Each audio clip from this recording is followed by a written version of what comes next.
الحمد للہ رب العالمین والعاقبۃ للمتقین والصلاة والسلام علی اشرف الانبیاء والمرسلین نبینا محمد وعلی آلہ وصحبہ اما بعد فاعوذ باللہ السمیع العلیم من الشیطان الرجیم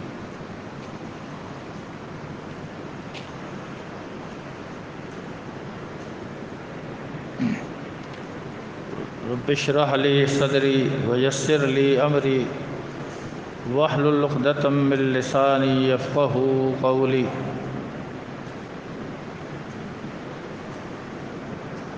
فاسألوا اہل الذکر ان کنتم لا تعلمون۔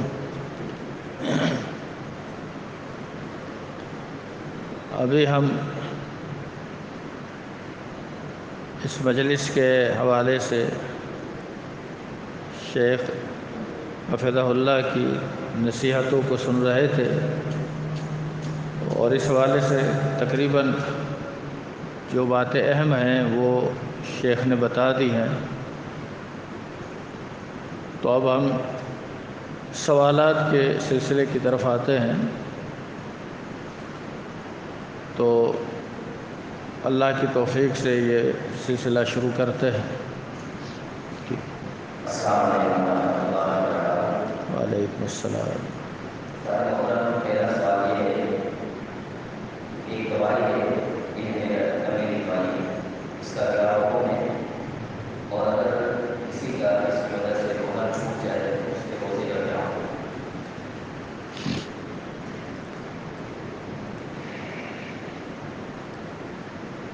یہ جو سوال ہے جو میں سمجھا ہوں وہ یہ ہے کہ بعض لوگوں کو سانس کی دمے کی تکلیف ہوتی ہے، تو اس دمے کی تکلیف کے اندر ایک چھوٹا سا یہ پمپ جیسا آتا ہے، تو وہ اندر کی طرف لینے سے تاکہ وہ انسان کا جو سانس کا نظام ہے وہ بہتر ہو جائے، صحیح ہو جائے۔ اب ایسا شخص جو ہے جس کے ساتھ یہ معاملہ ہو، تو اس کے لیے کوئی ایسا یعنی متبادل نہیں ہے کہ مثلاً یہ اس کی قضا اس طرح سے رکھے، کیونکہ یہ سانس کی تکلیف اسے کسی بھی وقت ہو سکتی ہے۔ بعض لوگوں کو سردیوں میں زیادہ ہوتی ہے، کسی کو گرمی میں، کسی کو ویسے ہی کام کاج تھکاوٹ کی وجہ سے۔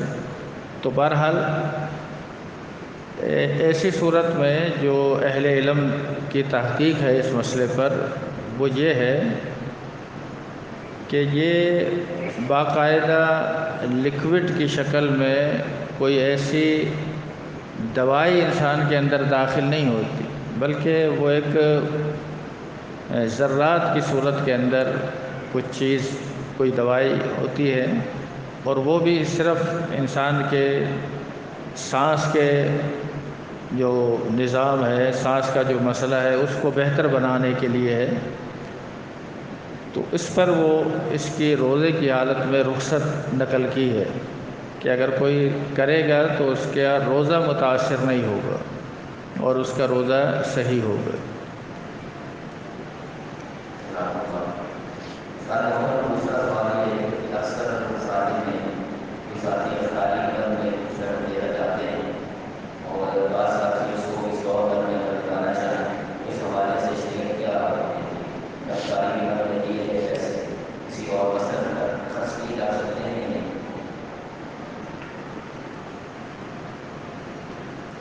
ہاں، افطاری کی مد میں جو رقم دی جائے اس کو افطاری ہی کی مد میں صرف کرنا چاہیے۔ بعض دفعہ ایسا ہو جاتا ہے، یہ کئی مساجد میں ہوا ہے کہ مثلا کچھ لوگوں نے افطاری میں، کسی نے سحری کے لیے، معتکفین کے لیے کھانے کے لیے پیسے دیے،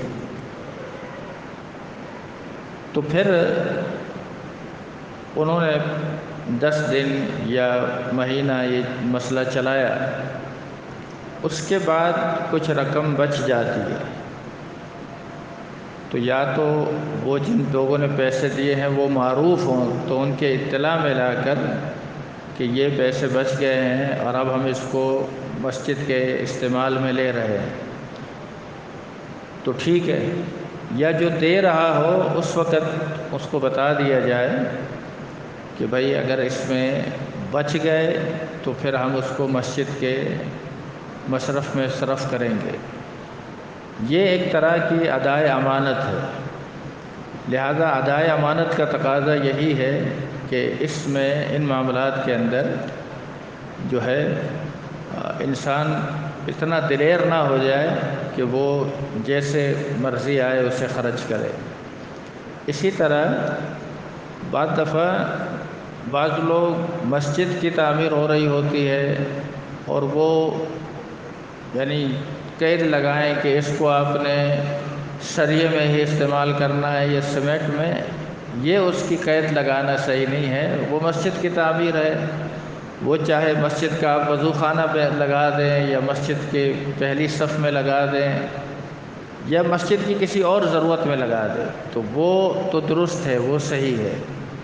آخری بات افطاری کے تعلق سے یہ ہے کہ مجھے یہ پتہ چلا کہ کچھ لوگ افطاری کی رقم مسجد میں دیتے ہیں اور زکوٰۃ کے پیسوں سے افطاری کراتے ہیں، تو یہ غلط ہے، ایسا نہیں کرنا چاہیے۔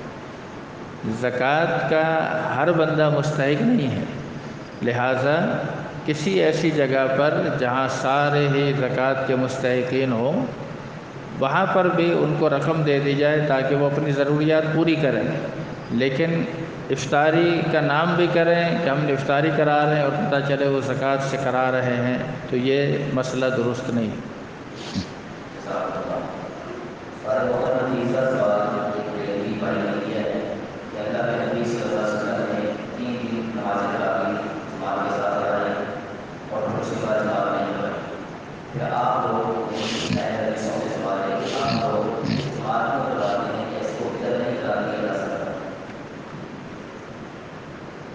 سوال کرتے وقت لوگ جو ہے وہ سوچتے نہیں ہیں۔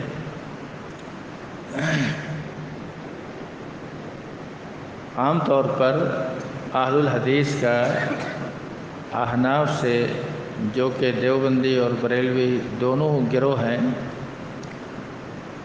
ان سے رمضان کے اندر جو اختلاف ہے وہ تراویح کی رکعت پر ہے۔ اب میں یہ سوال کروں کہ ٹھیک ہے اللہ کے نبی نے 3 دن پڑھائی، تو آپ بھی تو عاشق رسول ہیں، پھر آپ بھی 3 دن پڑھے نا۔ جو سوال مجھ پر ہوتا ہے وہ آپ پر بھی ہوتا ہے،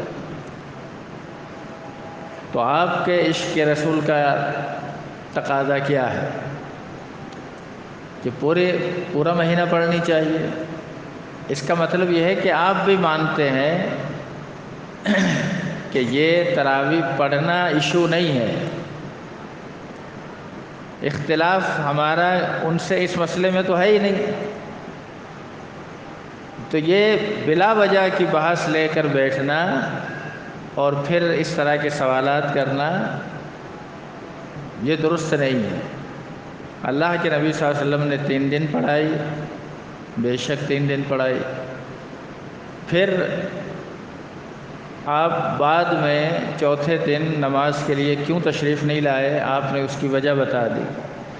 وجہ آپ نے یہ بتائی کہ یہ عمل اللہ کو اتنا پسند آیا، فخشیت ان یکتب علیکم، مجھے اس بات کا خوف لاحق ہوا کہ کہیں یہ تم پر فرض نہ ہو جائے، اور اگر یہ تم پر فرض ہو جاتا تو پھر تم اس کی استطاعت نہیں رکھتے، پھر جو تراویح نہیں پڑھتا وہ گناہگار ہوتا۔ فرض کا انکار تو انسان کو کفر کی طرف لے جاتا ہے، تو یہ اختلاف تو ہے ہی نہیں۔ پھر دیکھیے جناب عمر رضی اللہ تعالیٰ عنہ اپنے دور خلافت میں مسجد نبوی میں تشریف لائے اور آپ نے آ کر دیکھا تو لوگ ٹولیوں میں بٹے ہوئے تھے، کچھ لوگ دو چار افراد ایک جگہ ہیں، دو چار ایک جگہ، یہ سب الگ الگ پڑھ رہے تھے۔ تو جناب عمر رضی اللہ تعالیٰ عنہ نے چاہا کہ ان سب کو ایک قاری پر جمع کر دیں، کیونکہ کسی کو قرآن کم یاد ہے، کسی کو زیادہ یاد ہے۔ پھر آپ نے موطا امام مالک کی روایت کے مطابق یوں فرمایا کہ امر عمر ابی بن کعب و تمیم الداری ان یقوم بالناس 11 رکعۃ۔ جناب عمر رضی اللہ تعالیٰ عنہ نے ابی بن کعب اور تمیم داری، یہ دونوں صحابی ہیں، انہیں حکم دیا کہ وہ لوگوں کو نماز پڑھائیں۔ کتنی رکعت؟ 11 رکعۃ، 11 رکعت وتر سمیت۔ جناب عمر رضی اللہ تعالیٰ عنہ یہ حکم جاری فرماتے ہیں۔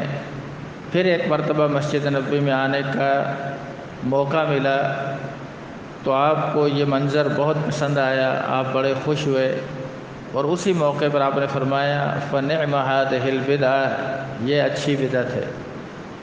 یہ بدعت اپنے لغوی معنی میں ہے، اور جو چیز اللہ کے رسول صلی اللہ علیہ وسلم سے ثابت ہو جائے، چاہے وہ آپ نے زندگی میں ایک دفعہ بھی کیا ہو، تو اس عمل کو بدعت نہیں کہا جا سکتا۔ بدعت کی تعریف ہی یہی ہے کہ جو اللہ کے نبی سے ثابت نہ ہو، خلفائے راشدین سے ثابت نہ ہو۔ یہاں دلچسپ بات یہ ہے کہ جب جناب عمر رضی اللہ تعالی عنہ نے یہ معاملہ جاری فرمایا تو اس کے بعد اس موقع پر کثیر تعداد تھی صحابہ کی، کسی ایک صحابی نے جناب عمر سے اختلاف نہیں کیا اس مسئلے پر۔ علماء نے اس مسئلے کو اجماع امت کی مثال میں ذکر کیا ہے۔ اجماع امت کا مطلب یہ ہے کہ پوری امت کا اس پر اجماع ہے، اور آج بھی مسلمانوں کے اندر کوئی گروہ بھی ایسا نہیں ہے جو تراویح پڑھنے کا قائل نہ ہو، سوائے اہل تشیع کے کہ ان کی جناب عمر سے ہمیشہ دشمنی رہی، اور کہتے ہیں یہ چیز تو باجماعت رائج ہی جناب عمر نے کی ہے، لہذا انہوں نے تو دل کھول کر اس کی مخالفت کرنی ہے۔ تو یہ اس کی تفسیر ہے، مطلب یہ عمل بدعت نہیں ہے۔ بدعت وہ ہوتا جو اللہ کے نبی سے ایک دن بھی ثابت نہ ہو۔ یہ عمل تو آپ سے ثابت ہے، باجماعت 3 دن پڑھائی۔ جناب عمر نے ایسا کیوں کیا؟ جناب عمر نے ایسا اس لیے کیا کہ انہوں نے یہ بات ذہن میں رکھی کہ اللہ کے نبی نے فرمایا کہ یہ عمل اللہ کو بہت پسند آیا۔ پھر جناب عمر کے ذہن میں یہ بات تھی کہ اگر اب ہم باجماعت اس کو کریں گے تو ابھی وحی تو نہیں آئے گی جس کی وجہ سے فرض ہو جائے، تو فرضیت کا شائبہ بھی ختم ہو گیا، اور عمل بھی اللہ کے نبی نے کیا ہے اور اللہ کو پسند بھی ہے۔ اور پھر اس سے بڑھ کر یہ کہ لوگ جو منتشر تھے وہ ایک جگہ پر آ گئے اور پورا مہینہ اس کا اہتمام ہو گیا تاکہ لوگ اس کو سنیں۔ پھر شریعت نے اس نماز کے اندر 2 وقت رکھے۔ ایک وقت وہ ہے جو رات کا آخری پہر ہے۔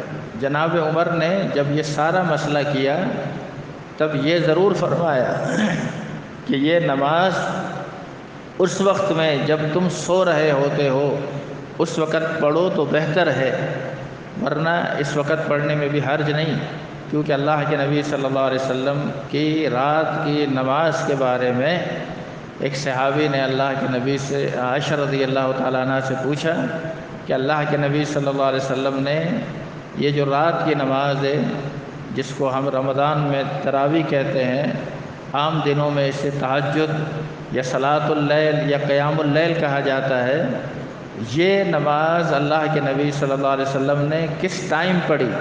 کچھ لوگ یہ سمجھتے ہیں کہ تہجد کے لیے سونا ضروری ہے، سو کر اٹھیں پھر پڑھنی چاہیے۔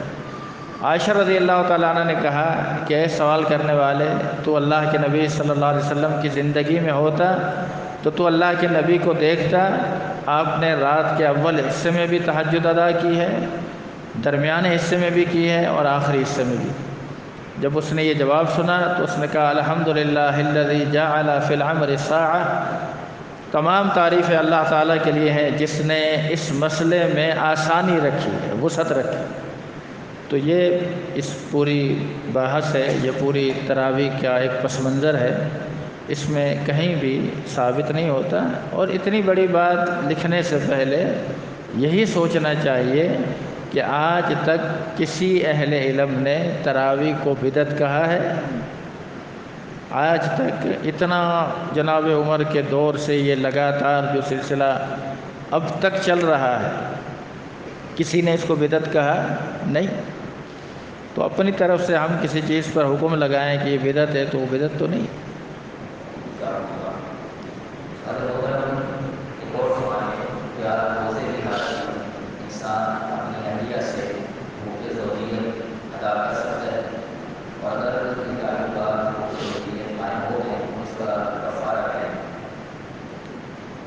دیکھیں یہ تو روزے کے منافی ہے۔ انسان کھانے سے، پینے سے اور اپنی نفسانی خواہشات سے الگ رہے گا کب تک؟ طلوع فجر سے لے کر سورج کے غروب ہونے تک، اس چیز کا نام روزہ ہے۔ اب اگر کوئی شخص روزے کی حالت میں اپنی بیوی سے ازدواجی معاملات کر لے، شریعت نے تو ازدواجی معاملات کی تو کوئی اجازت رکھی ہی نہیں۔ اگر کوئی شخص اپنے آپ پر کنٹرول رکھتا ہو تو پھر صرف اتنی شرعن اجازت ہے کہ وہ بوس و کناس کر لیتا ہے تو اس کی شرعن رخصت ہے۔ اس میں بھی اللہ کے نبی صلی اللہ علیہ وسلم سے جب ایک نوجوان نے اجازت مانگی تو آپ نے، ابو داؤد کی روایت ہے، اس کو اجازت نہیں دی، اور ایک بوڑھے شخص نے اجازت مانگی تو آپ نے اس کو اجازت دی، اور اس میں یہ فرق سمجھایا کہ نوجوان آدمی اپنی خواہشات پر کنٹرول نہیں کر سکے گا، اور بوڑھا آدمی جو ہے وہ اپنی خواہشات پر کنٹرول کر لے گا۔ عائشہ رضی اللہ تعالیٰ عنہ خود فرماتی ہیں اللہ کے نبی اپنی بیوی کا بوسہ لے لیتے یا جسم سے جسم ملاتے اور آپ روزے سے ہوتے، پھر آپ فرماتی کان املک لعربہ، اللہ کے نبی صلی اللہ علیہ وسلم اپنی خواہشات پر سب سے زیادہ کنٹرول رکھنے والے تھے۔ تو اس حد تک تو اجازت ہے، البتہ جو حقوق زوجیت ہے، میاں بیوی کے تعلق ہے، اگر کوئی شخص ایسا روزے کی حالت میں شدت جذبات میں آ کر بیٹھے، اس الفاظ کو یاد رکھیے گا، شدت جذبات کی وجہ سے ایسا ہو جائے، ایک یہ ہے کہ وہ سمجھے کہ اس میں کوئی مسئلہ ہی نہیں ہے، میں کفارہ دے دوں گا، ایسا نہیں ہے۔ کفارہ ان چیزوں کے اندر کفارہ بنتا ہے جب انسان پر اس کے جذبات غالب آ جائیں اور اس سے غلطی ہو جائے۔ ایسا ہو گیا ایک صحابی سے، لیکن حدیث کے الفاظ ہیں جب یہ عمل اس سے ہو گیا پھر وہ اتنا پریشان ہوا کہ بعد روایت میں کہ وہ اپنے بال نوچ رہا تھا، اپنے سر کے بال کو، یہ میں نے کیا کر دیا، جس سے مجھ سے بہت بڑا گناہ ہو گیا۔ اللہ کے نبی کے پاس آیا، آپ نے فرمایا کہ تم ایک غلام آزاد کرو، یہ اس کا کفارہ ہے۔ اس نے اپنی گردن پر ہاتھ رکھا اور کہا میں اس گردن کے علاوہ کسی کا مالک نہیں، یعنی غریب ہوں۔ پھر آپ نے فرمایا کہ 2 مہینے کے لگاتار پے در پہ روزے رکھو۔ تو اس نے کہا 1 مہینے کی فرضیت میں یہ حال ہے، 2 مہینے کا ہوگا تو میرے ساتھ کیا مسئلہ ہوگا؟ یعنی اس نے یہ بات ظاہر کی کہ میں یہ بھی نہیں کر سکوں گا۔ پھر فرمایا 60 مسکینوں کو کھانا کھلاؤ۔ تو اس نے کہا مجھ سے زیادہ غریب بھی کوئی نہیں، میرے پاس یہ استطاعت بھی نہیں۔ پھر آپ خاموش ہو گئے، وہ بھی بیٹھ گیا۔ اتنے میں اللہ کے نبی صلی اللہ علیہ وسلم کے پاس کھجور کا ایک ٹوکرا آیا، تو پھر آپ نے پوچھا سائل کہاں ہے؟ وہ سامنے آ گیا۔ آپ نے فرمایا یہ لے جاؤ اور جا کر اس کو فقراء مساکین میں تقسیم کر دو۔ تو اس نے کہا کہ اللہ کے نبی اس بستی کے اندر مجھ سے زیادہ غریب بھی کوئی نہیں۔ پھر آپ نے فرمایا ٹھیک ہے تم لے جاؤ، اپنے اہل و عیال کو کھلاؤ۔ پھر اللہ کے نبی بھی مسکرا پڑے، حتیٰ بدت نوازجہ، یہاں تک کہ آپ کی کوچلی جو تھی وہ ظاہر ہو گئی۔ تو اگر کسی سے اس طرح کے معاملات ہو جاتے ہیں تو اس کو کفارہ ادا کرنا چاہیے۔ کفارہ کم سے کم یہی ہے کہ وہ 60 مسکینوں کو کھانا کھلائے، اور اگر اس کی کھانا کھلانے کی استطاعت نہ ہو اور کوئی مسلمان بھائی اس کی مدد کر دے اور کھانے کا انتظام کروا دے تو یہ بھی ہو سکتا ہے۔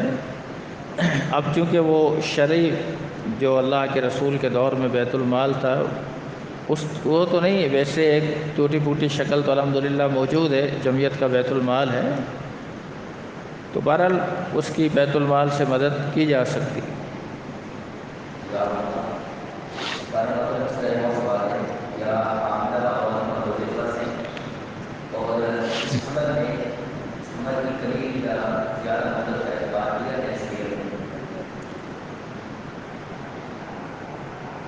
بھئی حاملہ عورت یا جو اپنے بچے کو جننے کے بعد دودھ پلا رہی ہے، حاملہ اور مرضعہ کے بارے میں صحیح بخاری کے اندر ایک اثر ہے۔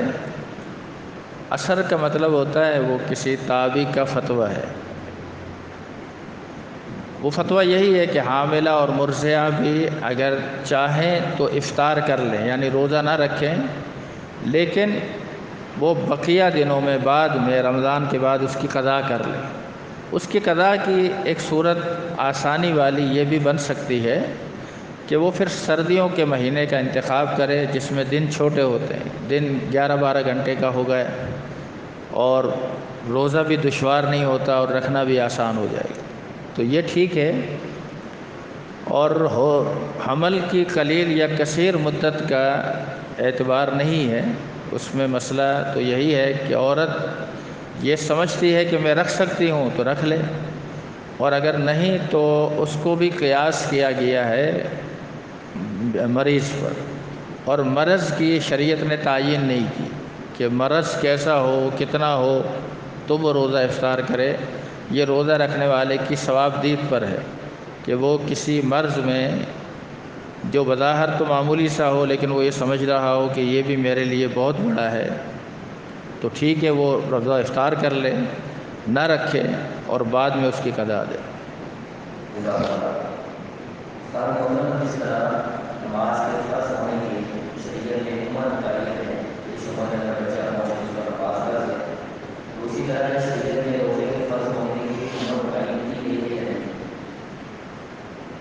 ہاں، یہ سوال جو ہے، اس سوال کا جواب یہی ہے کہ شرعاً نماز کے لیے، روزے کے لیے اور حج عمرے کے لیے بلوغت شرط ہے۔ ان عبادات کے لیے بالغ ہونا شرط ہے، اور جہاں تک زکوٰۃ کا تعلق ہے، صرف زکوٰۃ ایک واحد مسئلہ ہے جس میں ایک مسلمان جو ہے اس کے پاس نصاب کا جتنا مال ہو اور اس مال پر سال گزر جائے تو وہ اس کو زکوٰۃ دینی چاہیے، چاہے اس زکوٰۃ اس نصاب کا اس مال کا مالک ایک نابالغ بچہ ہی کیوں نہ ہو۔ اگر ایک بچے کے ورثے میں مال آیا ہے، اس کا باپ فوت ہو گیا ہے، وہ یتیم ہے، تو وہ جو اس کا مال اس کے ولی اولیاء کے پاس ہے وہ سال گزرنے پر اس میں سے زکوٰۃ ادا کریں گے۔ عائشہ رضی اللہ تعالی عنہ کا یہ فرمان ہے موطا امام مالک میں، آپ فرماتے ہیں کہ یتیم کے مال میں تجارت کرو، کہیں ایسا نہ ہو کہ اس کے مال کو زکوٰۃ کھا جائے۔ اس سے پتہ چلتا ہے کہ یتیم کا جو مال ہے اس میں بھی زکوٰۃ ہے، اور بقیہ جتنی بھی عبادات ہیں، نماز ہے، روزہ ہے، حج ہے، یہ سب بلوغت پر فرض ہے۔ نماز کے بارے میں شریعت نے کہا کہ 7 سال کی عمر میں اس کو تلقین کرو، سکھاؤ، 10 سال کی عمر میں ڈانٹ ڈپٹ کرو، لیکن اس کی فرضیت بلوغت پر ہی ہے۔ ایسے ہی روزے کی عادت ڈالنی چاہیے، بچہ 10 سال کا 11-12 سال کا ہو اسے رکھوائیں۔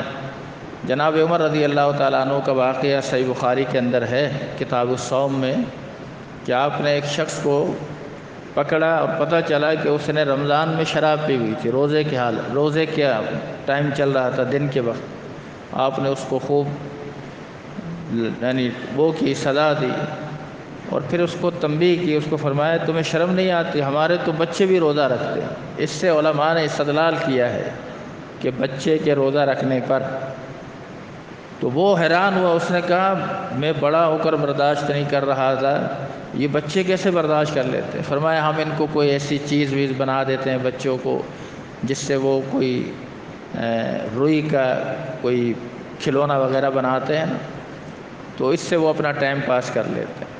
تو عادت ڈالنا یہ تو ٹھیک ہے، اچھی بات ہے، اس کی فرضیت بلوغت پر ہے۔ ایسے حج کے بارے میں اللہ کے رسول کے پاس ایک عورت آئی، اس نے کہا اپنا بیٹا کو آگے کیا، وہ بالغ نہیں تھا، کوئی 10 سال کی عمر تھی۔ فرمایا اے اللہ کے رسول اللہ کا حج الہ حج، اس کے لیے حج ہے یا اگر حج کرے تو؟ فرمایا نعم ولک العجر، لیکن اس کا اجر اللہ تعالیٰ تمہیں عطا فرمائے۔ تو اس پر علماء نے اس پر بھی یہی لکھا ہے کہ جب یہ بچہ بالغ ہو جائے تو پھر اس پر استطاعت ہو تو حج کی ادائیگی واجب ہوگی۔ ایسے ہی غلام نے حالت غلامی میں حج کیا ہو تو جب اس کا مالک اسے آزاد کر دے تو اس کو آزاد ہونے کے بعد جو فریضہ حج اسلام کی طرف سے ہے اس میں آزاد ہونا بھی شرط ہے، تو اس کو وہ حج دوبارہ کرنا پڑے گا۔ اس کا وہ حج جو تھا اس کا ثواب اس کے مالک کی طرف ہے۔ اسی لیے علماء نے اس مسئلے کی تفصیل میں یہ بات لکھی ہے، امام مالک رحمۃ اللہ علیہ نے موطا میں، کہ اگر ایک شخص نے اپنے غلام کو عرفہ کے میدان میں آزاد کیا ہے تو اس کا حج جو ایک آزاد ہونے کی حیثیت میں ہوتا ہے وہ ادا ہو جائے گا، لیکن اگر اس نے عرفہ کے میدان کی حاضری کے بعد آزاد کیا ہے تو پھر نہیں ہوگا۔ تو یہ اس مسئلے کی باریکی ہے، ٹھیک ہے بات۔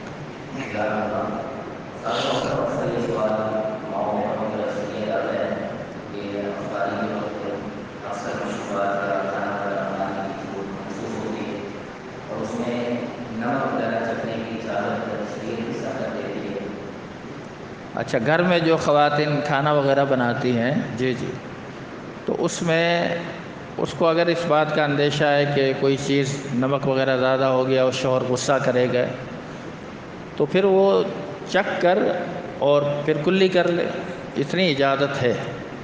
اور اس کی دلیل علماء نے قرآن مجید کی آیت سے یا حدیث سے اس طرح لی ہے کہ جب ایک شخص حالت روزہ میں وضو کرتا ہے، وضو کے اندر اگر وہ تازہ مسواک کرتا ہے تو اس مسواک کا ذائقہ بھی کچھ نہ کچھ اس کے اندر اس کو محسوس ہوتا ہے، یا اگر وہ کسی جگہ وضو کرتا ہے اور کھارا پانی ہو تو اس کی ہمارے مہد میں ہے نا کھارا پانی، تو وہاں محسوس ہوتا ہے باقاعدہ نمکیلا پن، تو جب اس پانی سے وضو کرنا درست ہے اور اس کے وضو کے اوپر کوئی اثر نہیں پڑے گا، تو ایسے ہی بوقت ضرورت اگر کسی عورت نے اس طرح چکھ لیا ہے تو چکھ کر پھر کلی کر دے۔ ویسے خواتین اپنے معاملات کو بہتر جانتی ہیں، یہ بھی کوئی نئی نویلی دلہن ہو اور وہ بنا رہی ہو، یہ مسائل اس کے ساتھ زیادہ پیش آتے ہیں، ورنہ جو خواتین گھروں کے اندر عام طور پر بناتی رہتی ہیں ان کے لیے اتنے بڑے مسائل نہیں ہیں، تو بوقت ضرورت اگر وہ ایسا کر لیتی ہے اور بعد میں کلی کر لے تو ٹھیک ہے، شرعی نقطہ نگاہ سے اس کے روزے پر کوئی اثر نہیں ہو۔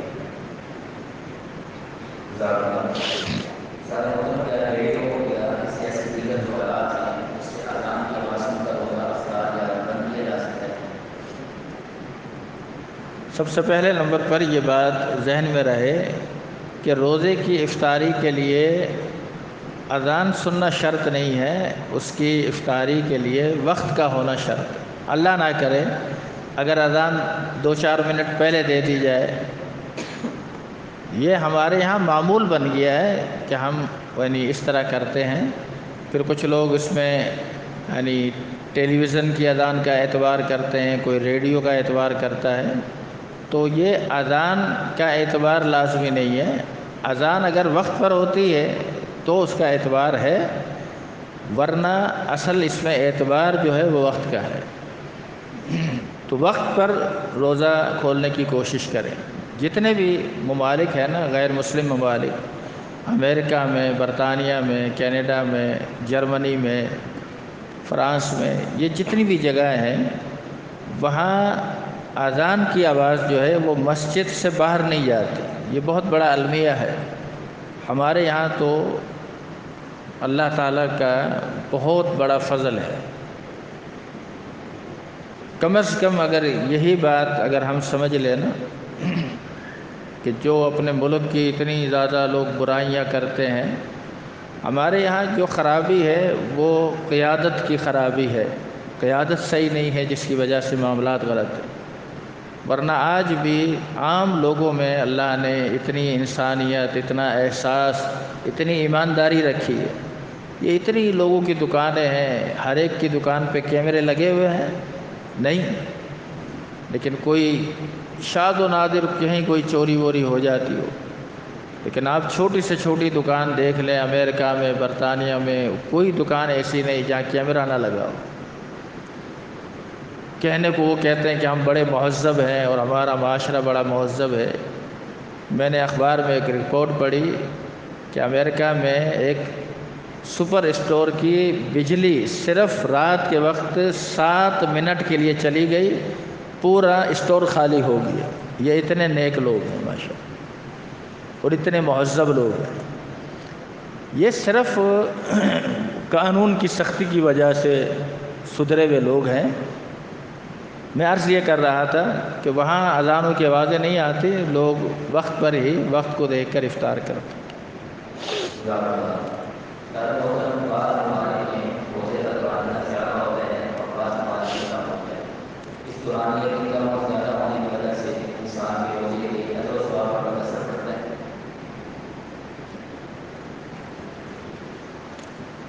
بہت عجیب و غریب بات ہے۔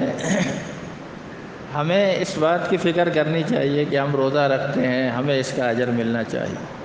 اب اس سے تقابل مقصود نہیں ہے کہ جہاں روزہ 18 گھنٹے کا ہے یا 17 گھنٹے کا ہے اور ہمارے یہاں 14 گھنٹے کا ہے، یا کہیں 13 گھنٹے کا ہے، یا کہیں 15 گھنٹے کا ہے۔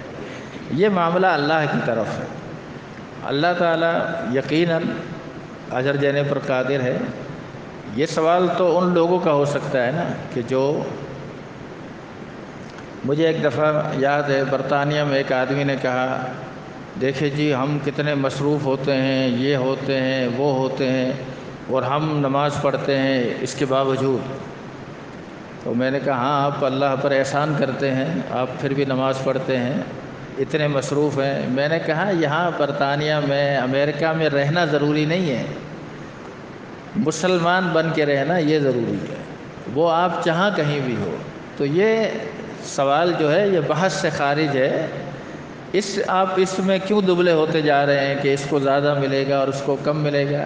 جس کا جیسا یعنی تقویٰ ہوگا اور جس کی جتنی زیادہ محنت ہوگی، اللہ اس کو اجر دے گا۔ باقی اس کا اجر اللہ کے پاس ہے۔ الصوم لی وانا اجزی بہ، روزہ میرے لیے ہے، اس کی جزا میں دوں گا۔ ہر ایک کے روزے کی جزا برابر نہیں ہے۔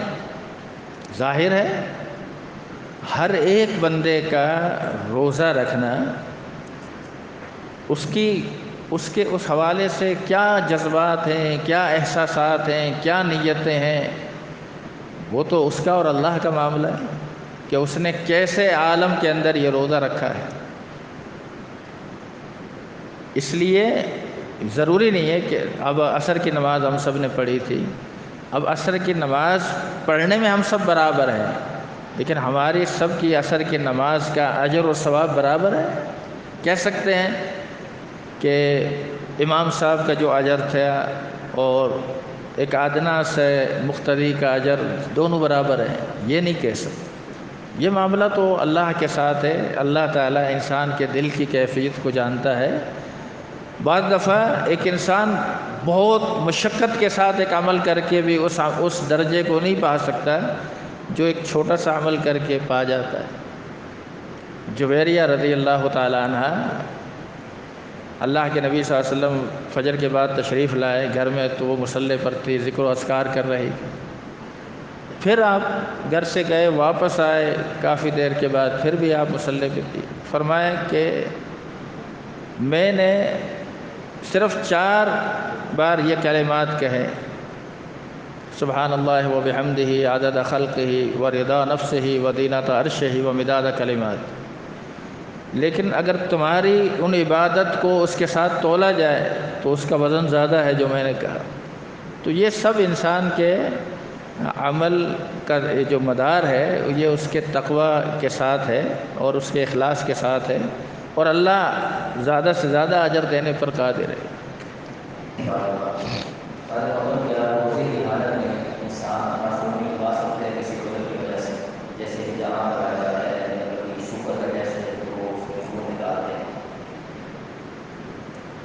کوئی چھوٹے موٹے ٹیسٹ اگر روزے کی حالت میں کروائے جائیں تو اس سے روزے کی صحت پر اثر نہیں پڑے گا۔ حجامہ کے تعلق سے اہل علم نے جو روایتیں اس باب میں آئی ہیں اس حوالے سے وہ کہتے ہیں کہ اس سے اگر روزے کی حالت میں بچا جائے تو یہ بہتر ہے۔ ویسے حاجب جو سینگے لگانے والا، حجامہ کرنے والا، اور محجوم جس کو حجامہ کیا جا رہا ہے، بعض روایت کے اندر یہ الفاظ ہیں کہ افطر الحاجم والمحجوم، افطر الحاجم والمحجوم، حاجم اور محجوم نے افطار کر لیا، یعنی اس کا روزہ نہیں ہوگا۔ لیکن اس روایت کی اسنادی حیثیت پہ بھی کلام ہے۔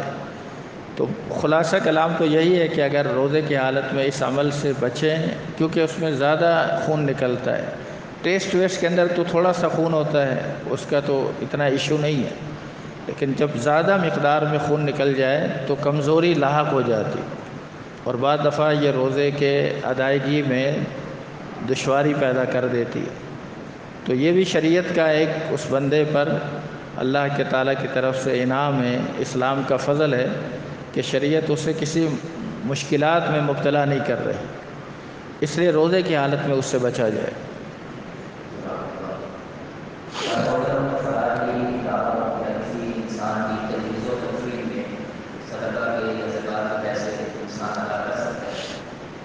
کیا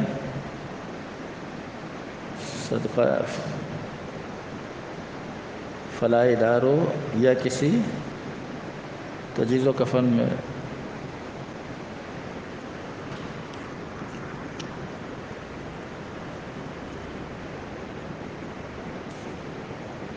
یہ جو کوئی شخص فوت ہو جائے اور اس کے کفن دفن کے لیے زکوٰۃ کے پیسے سے معاملات کیے جائیں، یہ تو درست نہیں ہے۔ ہاں، زکوٰۃ کے علاوہ عام صدقات سے یہ معاملات کیے جا سکتے ہیں۔ ویسے بھی زکوٰۃ کے علاوہ جو بھی آپ کریں گے، محسنین نیک لوگ خرچ کریں تو وہ صدقہ کے زمرے میں ہی ہے۔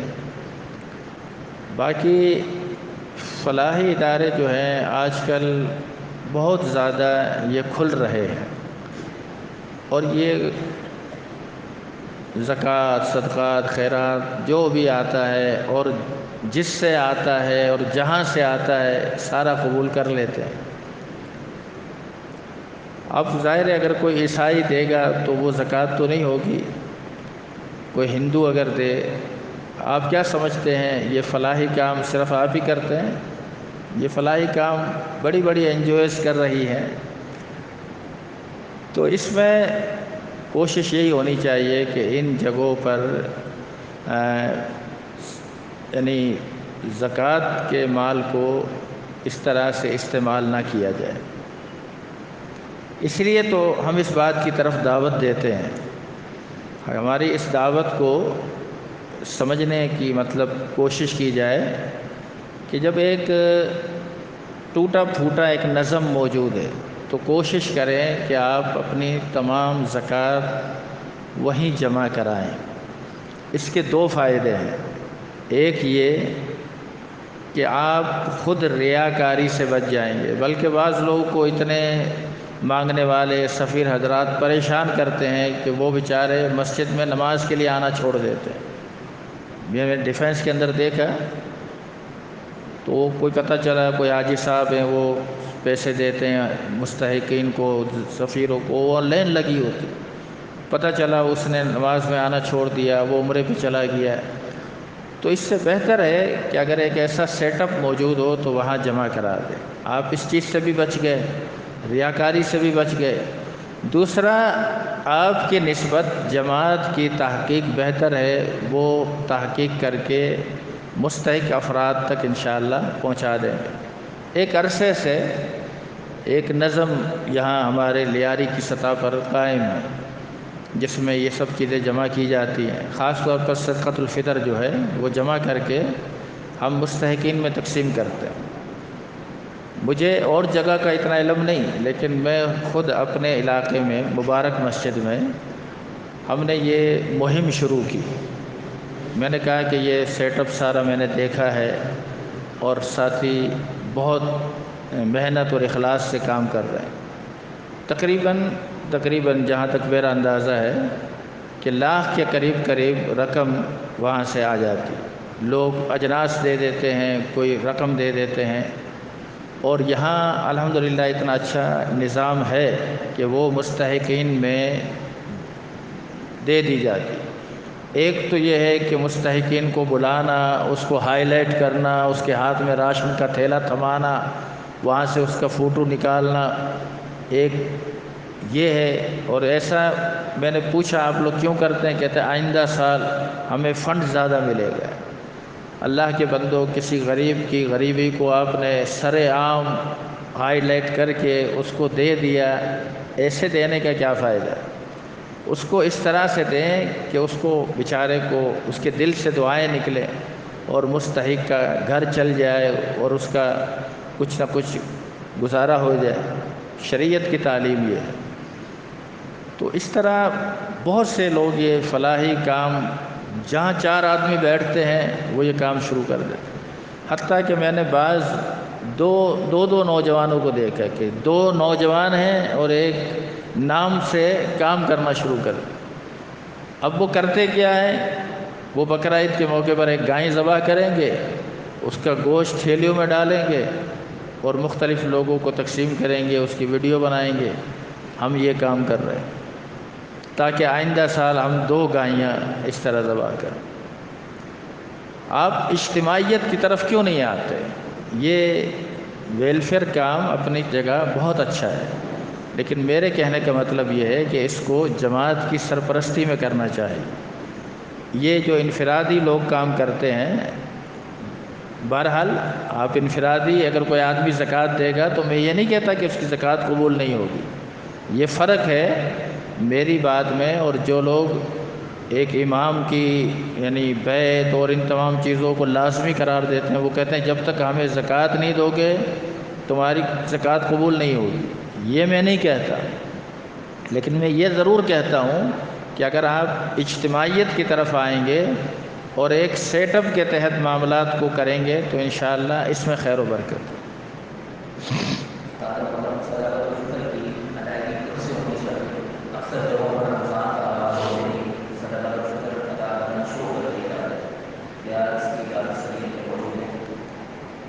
صدقۃ الفطر جو ہے، ایک ہے کہ اسے مستحق تک پہنچانا، وہ تو عید سے 2 دن 1 دن پہلے آپ مستحق تک پہنچا دیں۔ ایک ہے کہ اس سلسلے میں جمع کرنا تاکہ مستحق تک پہنچانے میں آسانی ہو، وہ رمضان کے آخری عشرے میں یا پھر جو ہے 25 رمضان کے بعد 25-26 رمضان کو جمع کرنا شروع کر دیں۔ کچھ جگہیں ایسی ہیں جہاں میں نے خود دیکھا کہ وہاں صدقۃ الفطر جو ہے وہ رمضان کے پہلا عشرہ گزرنے کے بعد ہی جمع کرنا شروع کر دیتے ہیں۔ برطانیہ میں، امریکہ میں، کیونکہ میں برطانیہ میں کافی سال رہا ہوں، اس وجہ سے مجھے پتہ ہے کہ وہاں اصل میں کوئی مستحق نہیں ہے، تو وہ پہلے جمع اس لیے کرتے ہیں کہ انہیں تعین کرنا ہوتا ہے کہ کتنی رقم کہاں بھیجنی ہے۔ وہ کچھ پاکستان بھیجتے تھے، کچھ بنگلہ دیش بھیجتے تھے، کچھ سری لنکا بھیجتے تھے، کچھ افغانستان بھیجتے تھے۔ تو یوں جمع کرنا، پھر اس کو مینیج کرنا، پھر اس کا حساب کرنا، یہ بڑا ایک دشوار مرحلہ ہوتا ہے۔ تو پہلے، اور وہ جب مستحقین تک جب تک پہنچتی تھی تو وہ عید سے پہلے پہلے مستحق تک پہنچ جاتی تھی، یہ بات تھی۔ تو اگر ایسے حالات میں آخری عشرے کے اندر یہ کام شروع کر دیتے ہیں تو ٹھیک ہے، اس پہ کوئی حرج نہیں ہے، کیونکہ مستحق تک تو وہ 1-2 دن پہلے ہی جائے گا، اس سے پہلے نہیں جائے گا۔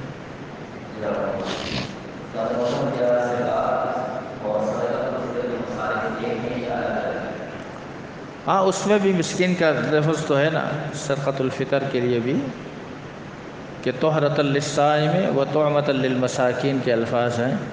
ہاں، ان دونوں کے مصارف بھی یہی ہیں۔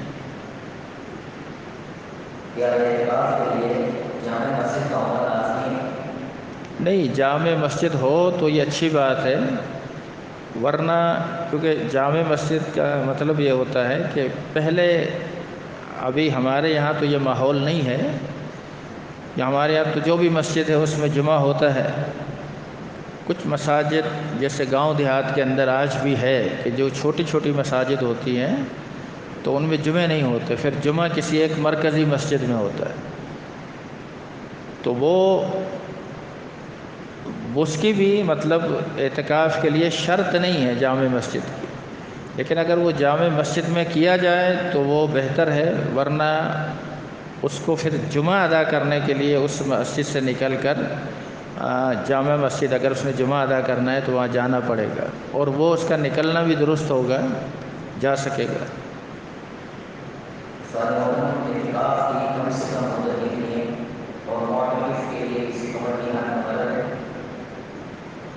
ہاں، اعتکاف یہ بچوں کا کھیل نہیں ہے، اس لیے کسی نابالغ کو اعتکاف میں نہیں بٹھانا چاہیے، کم از کم اتنا ہو کہ وہ بالغ ہو اور تھوڑا عبادات کو سمجھتا ہو، یعنی وہ کھیل کود کے اندر اپنا بھی وقت ضائع کرے اور دوسرے معتکفین کو پریشان کرے، ایسا نہیں ہونا چاہیے۔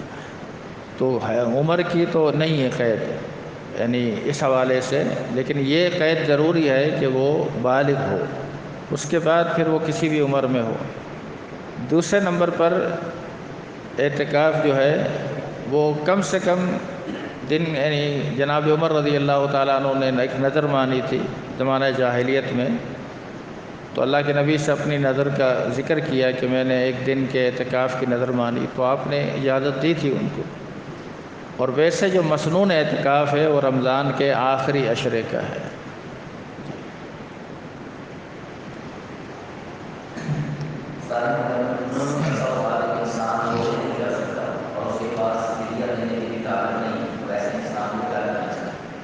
روزہ بھی نہیں رکھ سکتا ہے؟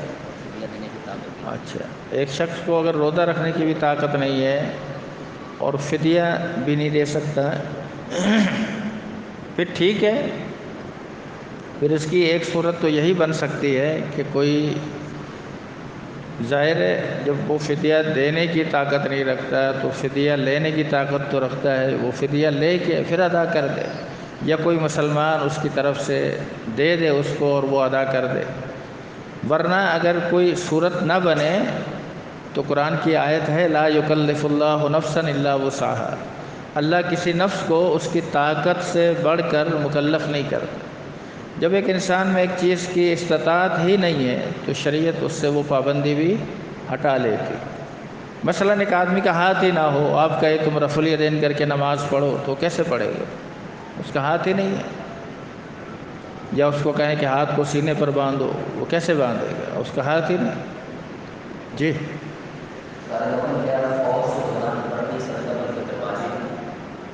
فوت شدگان کی طرف سے نہیں، فوت شدگان کی طرف سے صدقۃ الفطر نہیں ہے۔ صدقۃ الفطر جتنا کچھ بھی آپ نے سنا اس حوالے سے، ہر مسلمان جو ہے، چاہے وہ بچہ ہو یا بڑا ہو، عورت ہو یا مرد ہو، غلام ہو یا آزاد ہو، مسلمان ہونا چاہیے، اس کی طرف سے صدقۃ الفطر جو ہے وہ فرض ہے۔ اور اس کی دلیل بھی ابن عمر کی روایت ہے کہ فرض رسول اللہ صلی اللہ علیہ وسلم زکوٰۃ الفطر، اللہ کے نبی صلی اللہ علیہ وسلم نے صدقۃ الفطر کو فرض فرمایا، مقرر فرمایا۔ حتیٰ کہ یہاں تک بھی لکھا کہ ایک بچے کی پیدائش چاند رات کو ہوئی ہو تو اس بچے کی طرف سے بھی صدقۃ الفطر ادا کرنا چاہیے۔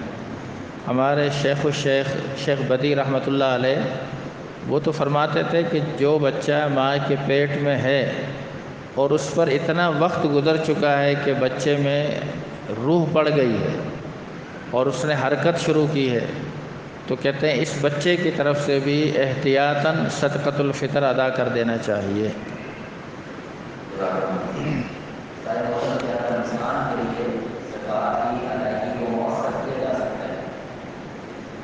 زکوٰۃ کے مسائل کو سمجھنے میں لوگوں سے جو غلطیاں ہوئی ہیں، ان میں ایک غلطی یہ ہے، زکوٰۃ کے لیے میں نے بتایا تھا کہ شرط کیا ہے کہ بندے کا جو مال ہے وہ نصاب کو پہنچ جائے۔ نصاب 7.5 تولے سونا ہے یا 52.5 تولے چاندی ہے یا 70,000 کے قریب کرنسی کی صورت میں اگر ہو یا اس سے زیادہ ہو اور اس پر سال گزر جاتا ہے تو اس کو زکوٰۃ ادا کرنی چاہیے۔ یہ ہے اس کا نصاب۔ یہ نصاب کسی کا یعنی پورا ہو رہا ہے رجب کے اندر، کسی کا شعبان میں، کسی کا رمضان میں، کسی کا شوال میں، کسی کا ذوالقعدہ میں، کسی کا ذوالحج میں۔ اب جس کا نصاب محرم میں پورا ہو رہا ہو وہ رمضان کے اندر زکوٰۃ دیتا پھرے تو یہ صحیح نہیں ہے، اس کو محرم میں دینی چاہیے۔ کسی کا نصاب پورا ہو رہا ہے شعبان میں، وہ انتظار کرے کہ رمضان میں دوں گا۔ اچھا، ان سے پوچھا گیا آپ ایسا کیوں کرتے ہیں؟ کہتے ہیں رمضان میں زیادہ ثواب ہوگا۔ زکوٰۃ فرض ہے اور فرض کا ثواب چاہے آپ رمضان میں ادا کریں یا غیر رمضان میں ادا کریں برابر ہے۔ نفلی صدقات کا ثواب زیادہ ہے، فرض تو اپنی جگہ پر فرض ہے ہی۔ کوئی یہ سمجھے کہ رمضان میں بھی زکوٰۃ دے رہا ہے تو اس میں زیادہ ثواب ہوگا، یہ نہیں ہے۔ زکوٰۃ تو اس پر جب فرض ہو رہی ہے اس وقت ادا کرے، یہی اس کے حق میں بہتر ہے۔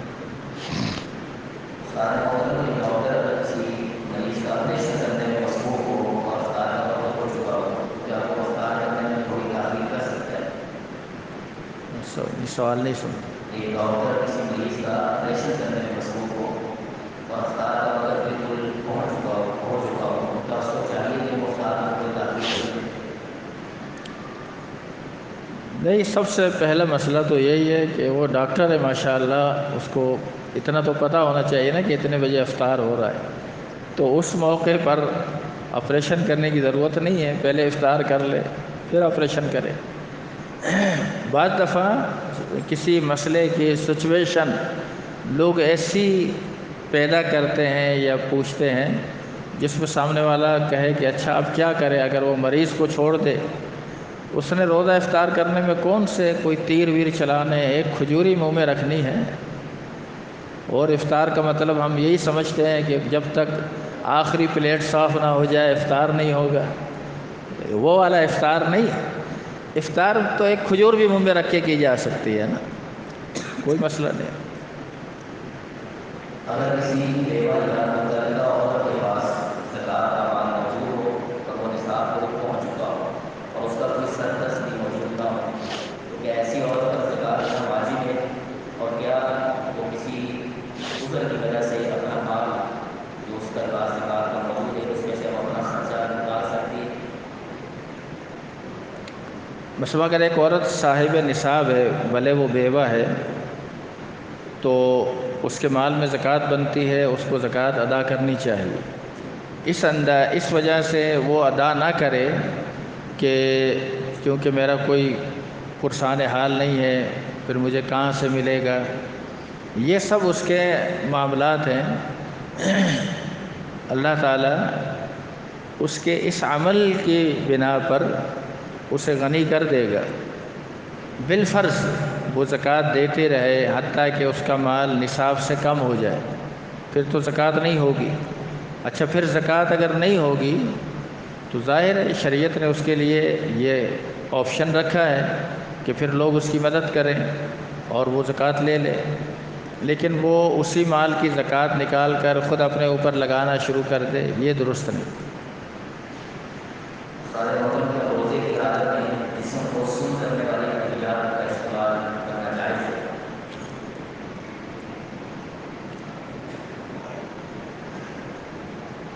روزے کی حالت میں اگر کوئی ایسی سوئی وغیرہ لگی، مثال کے طور پر اچانک کوئی کسی کو ٹانکے وغیرہ لگانے کے لیے اس کے جسم کے کسی حصے کو سن کیا گیا، تو اس سے اس کے روزے کی صحت پر اثر نہیں پڑے گا۔ اس مسئلے میں جو انجیکشن کے تعلق سے مسئلہ ہے، اگر کوئی ایسا انجیکشن جو طاقت کے حوالے سے لگایا جاتا ہے اس سے روزہ ٹوٹ جائے گا، یا نس میں لگایا جاتا ہے تو وہ معدے کے اندر جاتا ہے، اس سے بھی روزہ ٹوٹ جائے گا۔ لیکن کسی بیماری کی مدافعت کے لیے جسم میں جو انجیکشن لگایا جاتا ہے اس سے روزہ نہیں ٹوٹتا، یہ فرق ہے۔ تو ایسے ہی اگر کسی جسم کے حصے کو سن کیا آپریشن وغیرہ کے لیے یا ٹانکے وغیرہ لگانے کے لیے، تو اس سے اس روزے پر اثر نہیں پڑے گا۔ بارک اللہ۔ ہم تمام حاضرین کا اور شاہدہ تحریر سے شکریہ ادا کرتے ہیں کہ ہمارے